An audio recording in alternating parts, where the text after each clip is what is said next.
A veces es necesario llevar nuestros corazones al reconocimiento de la grandeza de Jesucristo y saber que no hay, o que cualquier cosa que está sucediendo en nuestras vidas no es más grande que Él, no es más importante que Él, y podamos vivir la vida siempre con nuestros corazones directamente conectados, sometidos a lo que es Jesucristo, su evangelio y el propósito que nos ha dado. Y eso es lo que hemos hecho esta mañana. Vamos al texto de hoy. Vamos a estar en Marcos capítulo 8, versículos 27 en adelante. Este va a ser el último sermón de este semestre. Y de una manera que solo Dios lo puede hacer, estamos llegando y terminando en la historia donde el apóstol Pedro hace su gran confesión. Hasta este punto, las únicas personas que han reconocido a Jesucristo como Cristo, Hijo de Dios y Mesías, ha sido Dios mismo cuando fue bautizado y los demonios cuando Jesús los está expulsando. Nadie más ha llegado a reconocer a Jesús como el Mesías. Nadie más ha llegado a reconocer a Jesucristo como quien Él es o la persona quien es. Y la semana pasada hablamos de la importancia de saber exactamente quién es este Jesús, que lo que yo reconozco, lo que yo entiendo, lo que yo pienso de la persona de Jesucristo es lo más importante en nuestra fe. Porque Jesús es la persona central dentro de lo que es el evangelio que se predica y se enseña y que Él nos manda a predicar y enseñar. Entonces, si alguien tiene un pensar mal informado o mal interpretación de quién es Jesucristo, eso va a afectar nuestra manera de vivir, va a afectar tu manera de poder ser un discípulo de Él, que es un discípulo real o un discípulo que no es real. Y hoy vamos a ver que Jesucristo, cuando le hace la pregunta a los discípulos, más le importa lo que dicen sus discípulos de Él y no el mundo. Jesús ya sabía, pero Él se quiere arrimar y dice, ahora, ¿quién?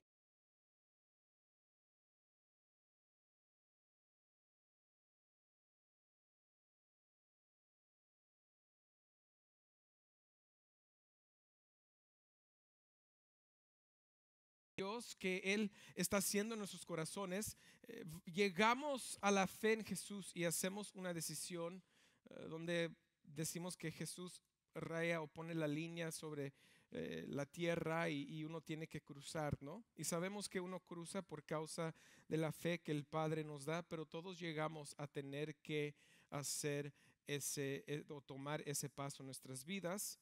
Y hoy esperamos que si, como el ciego de la semana pasada, si tú estás espiritualmente ciego, seguimos orando que Dios te pueda abrir los ojos. Si tú estás en el proceso donde hoy se va a encontrar Pedro y los discípulos, estamos orando que Dios todavía te pueda abrir los ojos. Le damos gracias que te ha abierto los ojos y lo estás viendo borrosamente, pero estamos orando que Dios te lleve a la visión completa. Y si tienes la visión completa, estamos orando que Dios pueda reorientizar tu corazón a ser un discípulo que se niega a sí mismo, toma su cruz y lo sigue. So, vamos a entrar al pasaje, vamos a Marcos capítulo 8, versículo 27 al 30. Si tienen sus Biblias, pueden llegar ahí con nosotros. El libro de Marcos llega después del libro de Mateo. Y estamos en el capítulo 8, versículo 27. Si no tienen sus Biblias o nuevos con nosotros, lo pueden ver aquí en la pantalla atrás de mí.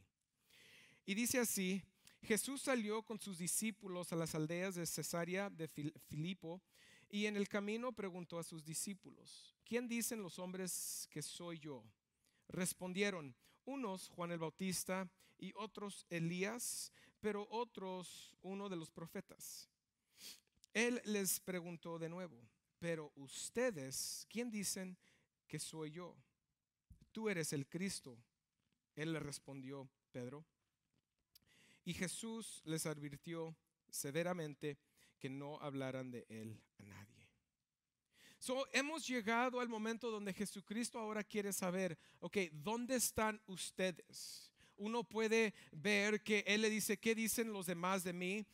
Y ellos dicen, pues unos dicen que eres el Juan el Bautista. Y cuando estábamos viendo la historia de Juan el Bautista, cuando él fue matado por medio del rey en ese momento, podemos ver que el rey decía, Herodes decía que Jesús era Juan el Bautista, o otros estaban diciendo que él era el Juan el Bautista reencarnado.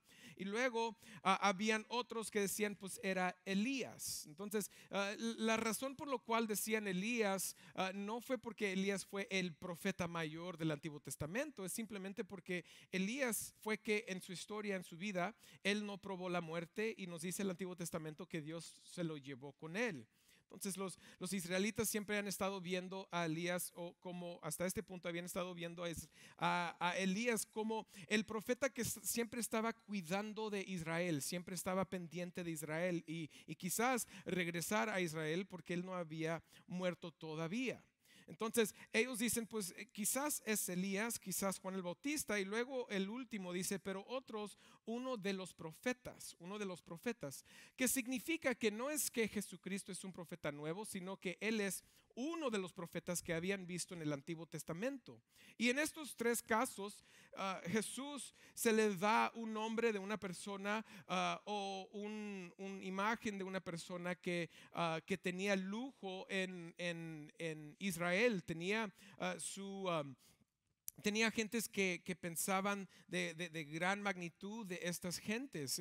Si era Elías, si era Juan el Bautista, o si eran los profetas, eran gentes de respeto, eran gentes de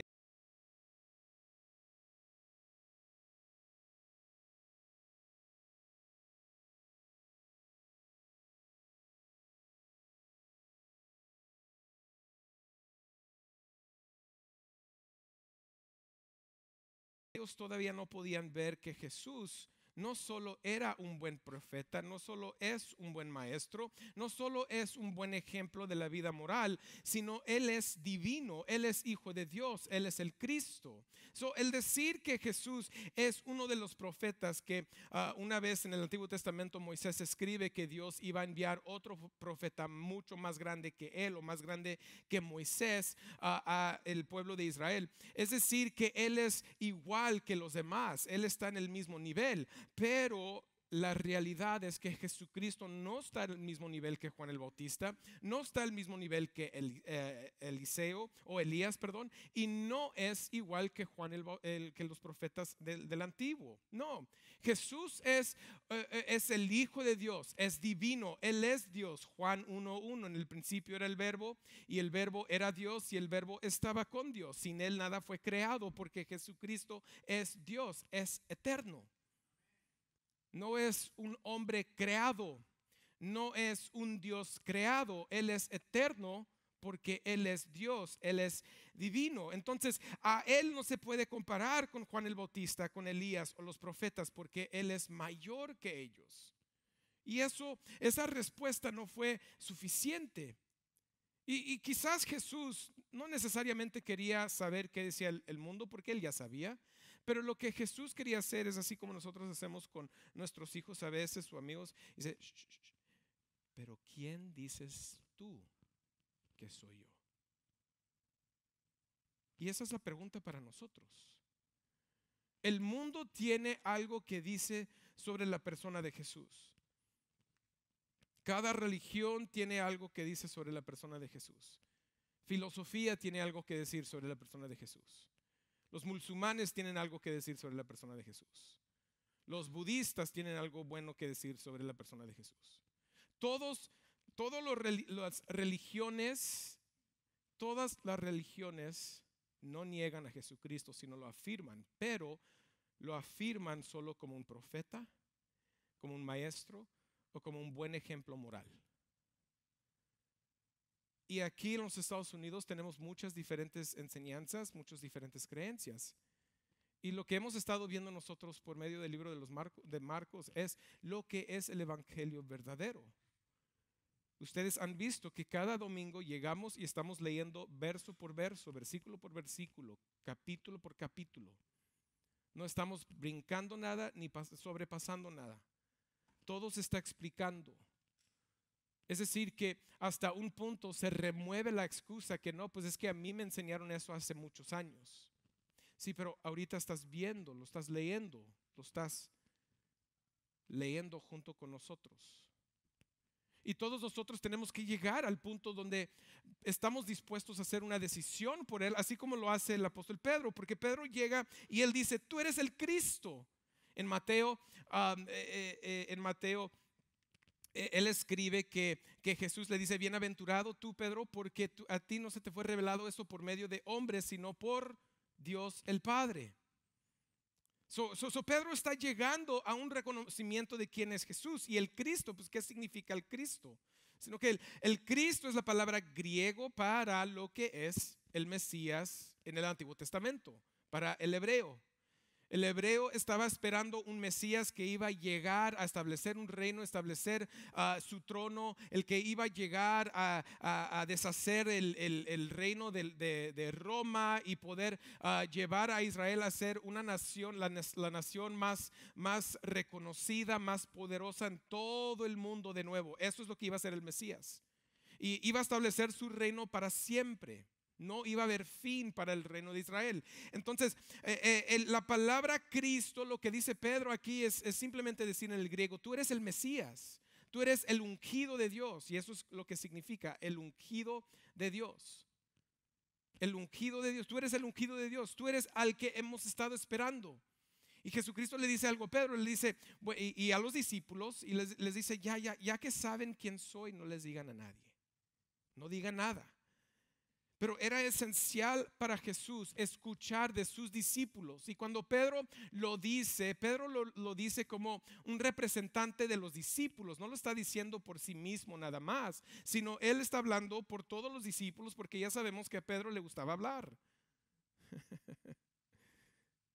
A Pedro le gustaba hablar. Entonces él dice, tú eres el Cristo. Y dice Jesús, les advierto severamente que no le hablen a nadie de esto. Porque como había dicho Jesús en Mateo, el reconocer a Jesús como Mesías, el reconocer a Jesús como divino, el reconocer a Jesús como el Hijo de Dios, tiene que llegar de parte del Padre, no de parte de nadie más. Nosotros cada domingo presentamos el evangelio, predicamos la palabra de Dios y lo platicamos en grupos. Quizás lo estamos compartiendo con amigos y con familiares, pero Dios es el que hace esa semilla crecer. Hemos hablado de eso. Aquí en esta camisa dice, yo planté y nosotros estamos regando, pero Dios es el que hace crecer. Hemos hablado de eso. Entonces nosotros predicamos, ellos habían escuchado, habían visto milagros, habían visto todo lo que Jesús había hecho en el barco. Hace unos versículos atrás Jesucristo les dice, ¿están sin entendimiento ustedes, teniendo oídos para escuchar y ojos para ver? ¿Todavía no entienden? Y estaba llegando a este momento, y luego les da la parábola del hombre ciego, donde dice, vas a llegar de ser un ciego espiritualmente a poder ver parcialmente, a poder ver claramente. Y aquí Pedro vio parcialmente. Vamos a ver por qué digo esto. Vamos a seguir. Vamos a Mateo 8, 31 al 33. Y dice, Jesús comenzó a enseñarles que el Hijo del Hombre debía padecer muchas cosas y ser rechazado por los ancianos, los principales sacerdotes, los escribas, y ser muerto, y después de 3 días resucitar. Y les decía estas palabras claramente. Entonces Pedro lo llevó aparte y comenzó a reprender a Jesús. Pero él, volviéndose y mirando a sus discípulos, reprendió a Pedro y le dijo, quítate delante de mí, Satanás, porque no tienes en mente las cosas de Dios, sino las de los hombres. ¿Por qué decimos que Pedro no estaba viendo claramente? Porque, porque inmediatamente Jesús lo tiene que reprender. Lo reprende, y la palabra reprender es algo que en las escrituras se utiliza con demonios o con Satanás. De hecho, Jesucristo usa esta misma frase y palabras con Satanás cuando está en el desierto y Satanás viene y le está dando y le quiere entregar los reinos, y Jesucristo se postra delante de él y lo adora, y Jesús dice: apártate de mí, Satanás, porque escrito está. Lo reprende, y de esa misma manera Jesús ahora está reprendiendo a Pedro. ¿Por qué? Porque Pedro tenía su mente no en las cosas de Dios, sino en las cosas del hombre. ¿Qué cosas? Pues Pedro estaba como los judíos. Él estaba pensando que el Mesías iba a llegar a establecer su reino. Entonces, cuando Jesús empieza a decir: yo tengo que padecer, yo tengo que sufrir, yo voy a morir, Pedro dice: no, te voy a reprender, porque eso no es lo que va a venir a hacer el Mesías. Te reprendo. Y Jesús, viendo a los discípulos, ¿por qué? Porque acuerden que Pedro está hablando de parte de los discípulos. Está reprendiendo a todo el grupo porque todo el grupo está pensando igualmente. Acuérdense de la levadura de los fariseos, la levadura de hedores. Ellos tienen la levadura donde la mala enseñanza del Mesías les había llegado, y ellos pensaban: si Él es el Cristo, yes, finalmente vamos a regresar a poder. Y es por eso que Jesús les dice inmediatamente: no. Yo vengo a sufrir. Yo vengo a sufrir. Interesantemente, los israelitas o los judíos, cuando leen la Biblia en el Antiguo Testamento, hay un capítulo que ellos no leen, no lo observan. Y ese es Isaías 53. Si uno ha leído Isaías 53, se va a dar cuenta que Isaías 53 está hablando sobre el siervo sufriente de Dios, el hombre sufriente de Dios. Y cuando uno llega a Isaías 53 y lo lee, se da cuenta que se escucha mucho como lo que pasó con Jesucristo. Y lo que han hecho los judíos es que han redactado, han quitado ese versículo o ese capítulo de su enseñanza, de su momento juntos. No lo observan, no lo leen, porque se escucha muy cercano a lo que pasó con Jesús. Pero interesantemente, cuando uno lee el Antiguo Testamento, el Mesías para los judíos nunca había una imagen de que el Mesías tenía que llegar a sufrir. Ellos no tenían eso en mente, porque para ellos en el Antiguo Testamento, así como Isaías 53, eso no está hablando del Mesías, eso no está hablando del Hijo de Dios, ese no está hablando de el que ha de venir y establecer el reino y el trono de Israel. Pero Jesús aquí está diciendo: yo tengo que sufrir. Y fíjense, iglesia, que Él no vino a sufrir a las manos de hombres inmundas. Jesús vino a sufrir en las manos de hombres justos. Porque Él dice: yo vengo a sufrir y voy a ser rechazado por los ancianos de Israel, los sacerdotes y los escribas. ¿Quiénes son ellos? Son los líderes del pueblo de Israel, y son los líderes religiosos del pueblo de Israel. Son los sacerdotes del pueblo de Israel. Es decir, como los pastores de las iglesias de aquí de Laredo, todos se van a reunir y todos van a negar a Jesús y lo van a entregar a ser crucificado, lo van a causar sufrimiento. Es decir, lo mismo. Y estos hombres no inmundos, sino hombres justos, religiosos del pueblo de Israel, fueron los que negaron a Jesús y causaron todo el sufrimiento que Él pasó.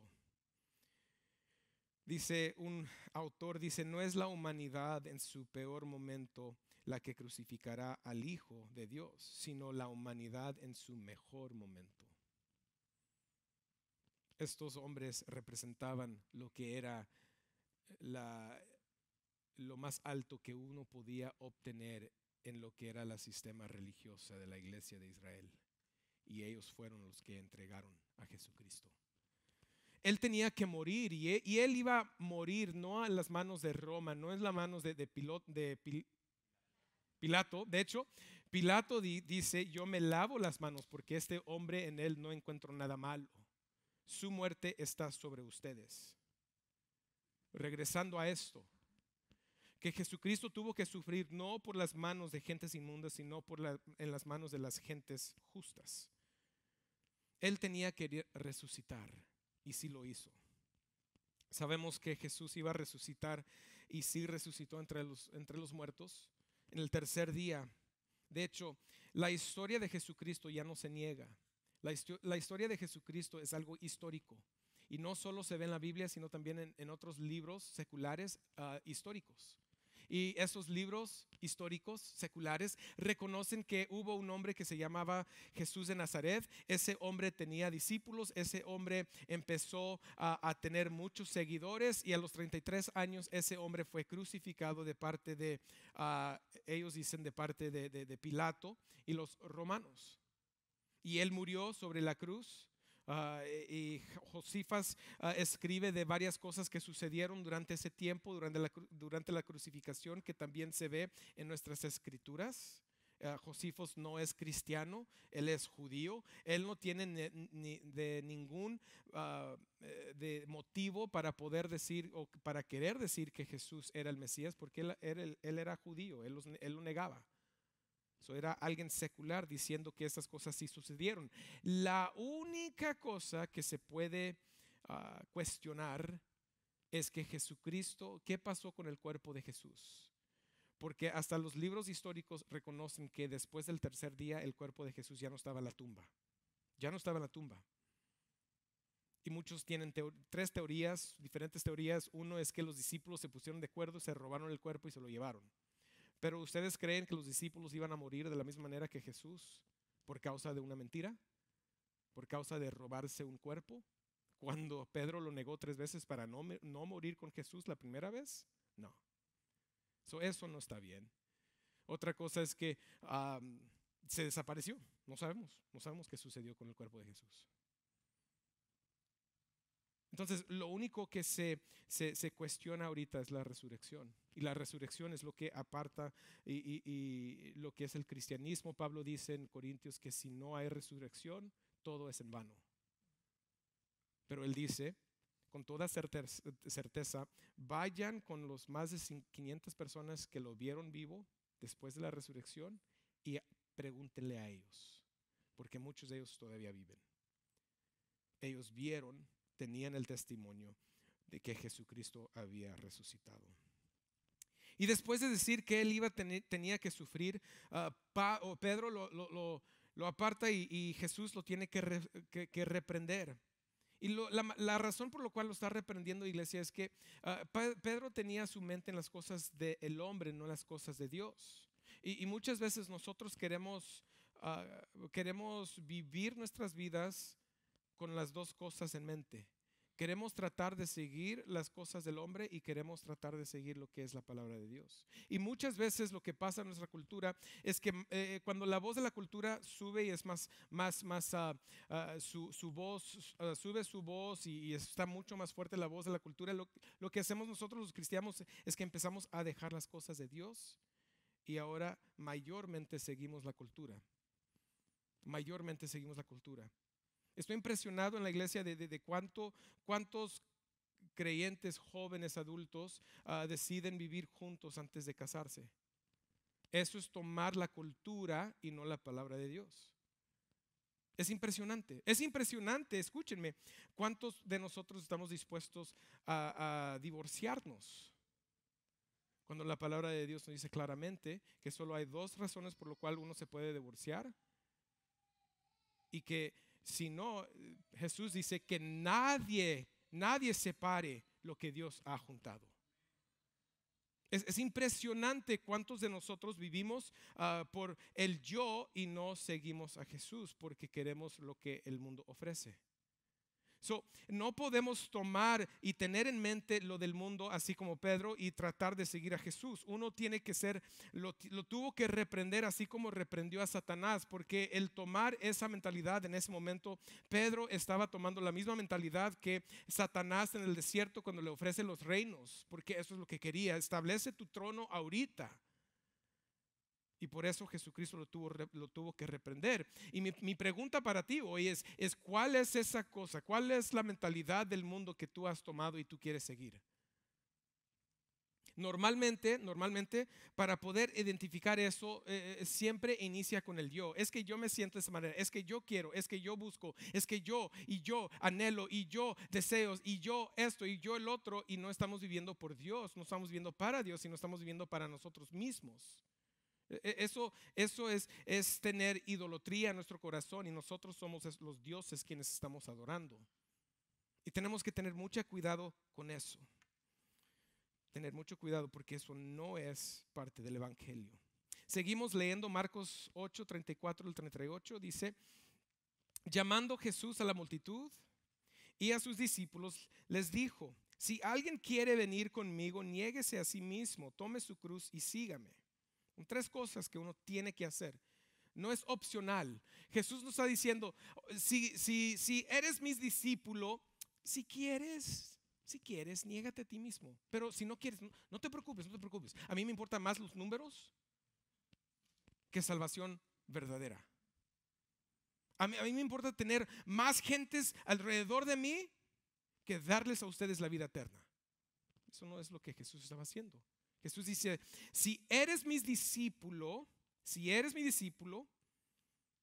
tienes que negarte a ti mismo, tomar tu cruz y sígame. Porque el que quiere salvar su vida la perderá.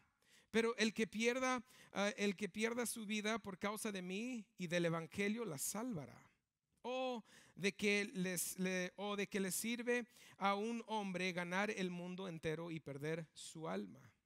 ¿O qué dará un hombre a cambio de su alma? Porque cualquiera que se avergüence de mí y de mis palabras en esta generación adúltera y pecadora, el Hijo del hombre también se avergonzará de él cuando venga en la gloria de su Padre con los santos ángeles. Ahora Jesucristo nos está diciendo cómo se ve el discipulado para el creyente. Y aquí les voy a ser muy honestos. Muy honesto. Aquí es donde muchos de nosotros decimos: ok, mira, hasta aquí llego, bye. Hasta aquí llego, bye. Porque Jesús vino a darme a mí un reino en esta tierra, una vida abundante en esta tierra. Entonces Él quiere que yo tenga todas estas cosas y por eso yo vivo de esa manera. Ok. Eso no es lo que dice Jesucristo aquí. Iglesia, el ser un seguidor de Jesús es reconocer que tú ya no eres el rey de tu vida. Para llegar a reconocer a Jesucristo, ya hemos dicho, tienes que llegar a aprender que la autosuficiencia que tú tienes en tu vida no te sirve para nada, porque no lo eres. No eres lo suficiente justo, no eres lo suficiente bueno. No eres ninguna de esas cosas, y por eso llegamos a Él. Pero entonces, ¿por qué cuando llegamos a Él ahora todavía queremos seguir el Dios de nuestro corazón y no lo seguimos a Él? El negarse a sí mismo remueve el yo de nuestra motivación. El negarse a sí mismo remueve el yo de la motivación de mi vida, de cualquier cosa que yo haga. Es que yo quiero darle lo mejor a mis hijos, y por eso vives de la manera que vives. Es que yo quiero seguir adelante. ¿Y qué es seguir adelante? Jesucristo nos dice: ¿de qué nos sirve ganarnos todo el mundo y perder el alma? ¿Qué significa seguir adelante? ¿Qué significa salir adelante? Si nuestro motivo no es Jesús, ¿de qué sirve? ¿Cuál es el punto? No es decir que el querer mejorar en la vida es malo. Escuchen lo que estoy diciendo. Es el motivo del corazón por lo cual lo hago que es malo o bueno. Jesús no, y Dios no va a ver lo que hiciste al final, va a ver por qué lo hiciste. Y de Él no se esconde nada.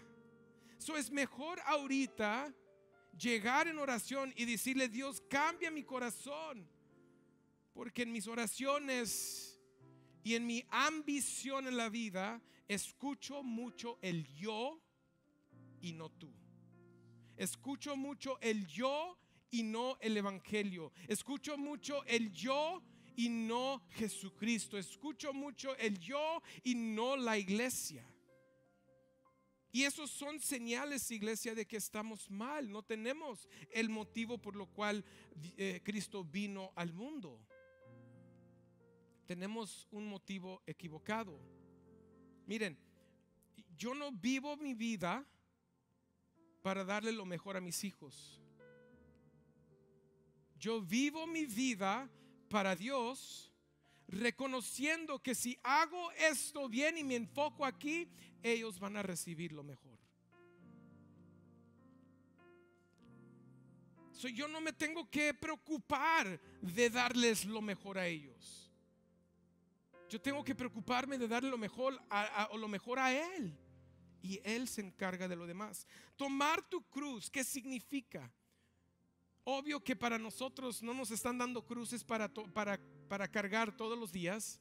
Aunque hay unos cristianos cristianos y creyentes que piensan que esa es la mejor manera de ver a Jesucristo. Pero el tomar tu cruz en este día, fíjense, era una manera de poder decir a todo el público que como el reino romano puso la cruz sobre mí, yo estoy mal. Aunque me rebelé contra ellos, ahora estoy aceptando su reino. Me estoy identificando todavía con ellos, porque era una penalidad que había puesto la nación y el país. Entonces, para nosotros, ¿cuál es esa cruz? Esa cruz es la obediencia a la voluntad de Dios revelada en su palabra. El ser un discípulo de Jesucristo, Él nos dice: si me amas, guardarás mis mandamientos. No podemos separar las dos cosas. La justificación viene gratuitamente. La santificación del cristiano ahora empieza y inicia, y nosotros tenemos el deber de querer obedecer a su palabra, dejando el yo atrás, siguiéndolo a Él y tomando nuestra cruz en obediencia y hacerlo cada día. El seguirme, es decir, que mi manera de vivir diariamente va a ser negando el yo, tomando mi cruz en obediencia a Dios y haciéndolo todos los días. Todos los días.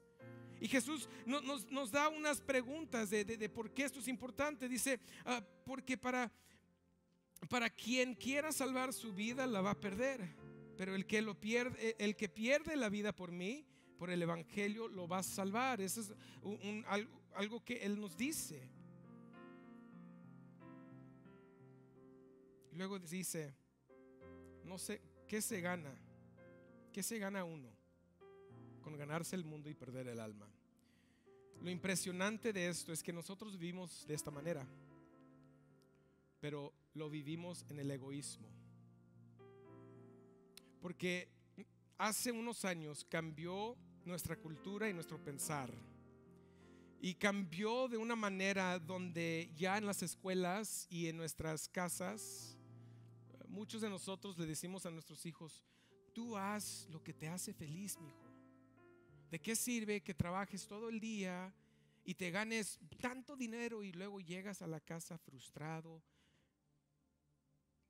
sin propósito, vacío? No, mi hijo, tú haz lo que te traiga gozo en la vida. ¿Sí o no? Tú haz lo que te traiga gozo en la vida. De hecho, toda la cultura ahorita está establecido sobre esto. Negamos que Dios creó el hombre y la mujer. Tú haz lo que te haga sentir el gozo en tu corazón. Ok, hoy me siento como una palomita. Ok, Siendo hombre, hoy me siento como una mujer. Ay, ok, entonces mi hija, ¿quieres maquillaje? O sea, así lo vivimos. ¿Por qué? Porque el mundo vive en el yo y no vive siguiéndolo a él. Todo lo que está sucediendo con nuestros hijos es horroroso. El argumento del transgénero, todo está establecido en el yo. Hoy yo me siento de esta manera.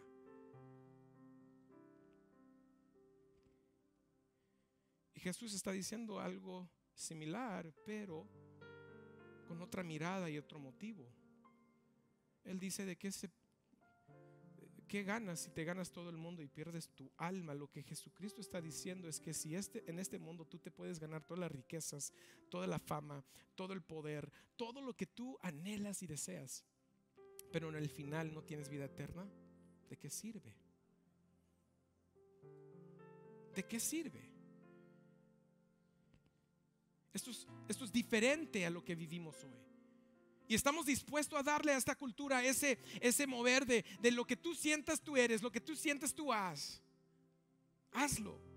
Pero Jesucristo nos está dando uno que sí, verdaderamente sí es importante para nosotros, y es verdad.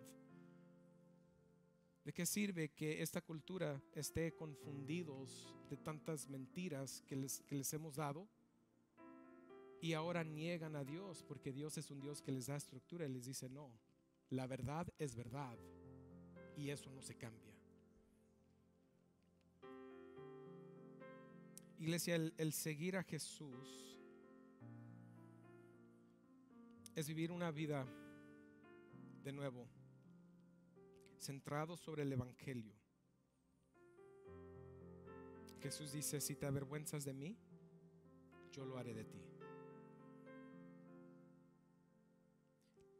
El avergonzarse de Jesús tiene que ver con el discipulado.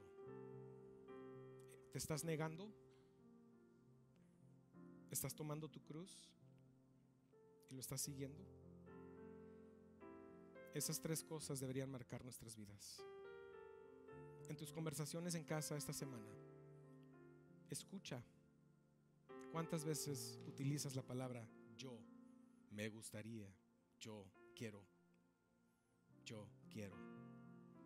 En tus oraciones te pido, quizás escríbalas esta semana y luego regresa y ve cuánto tiempo pasas en ti mismo y no en Él. Y eso nos da a ver que nosotros no nos hemos negado a nosotros mismos y estamos batallando a tomar nuestra cruz y seguirlo a Él. ¿Qué cosa sería si nuestra iglesia pudiera tener esta mentalidad? El egoísmo lo hacemos al lado, y el evangelio y a Jesucristo lo hacemos lo más importante. El punto de ese sermón es porque Jesús es el Cristo que sufrió por mí. Me negaré a mí mismo, tomaré mi cruz y lo seguiré. Porque Cristo sufrió por mí. Me negaré a mí mismo, tomaré mi cruz y lo seguiré. ¿Estás dispuesto a llamarlo Señor? ¿Estás dispuesto a seguirlo a Él? ¿Estás dispuesto a tomar la cruz de obediencia diaria y decir: hoy dejo y renuncio el vivir por mí y ahora voy a vivir por Él? Vamos a orar. Padre, te damos gracias.